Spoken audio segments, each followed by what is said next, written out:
Okay, hello everyone.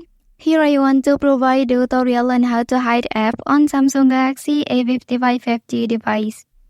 Some applications may contain personal or sensitive information, such as banking apps, messaging apps, or dating apps.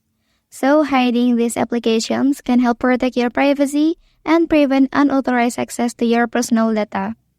Okay, here are the steps. First thing first, you have to go to the settings menu on your device. Well, after that, please scroll down and then select home screen option. Okay, and on this page, you can scroll a little bit and then choose this one. Okay, so now you can choose which application you want to hide on your device. For the example, camera. Well, and then click down.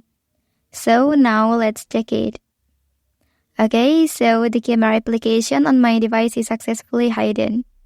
Well, that's the tutorial on how to hide apps on Samsung Galaxy A55 5G device. If you are helped by this video, don't forget to like and subscribe to get other information from this channel. Thank you.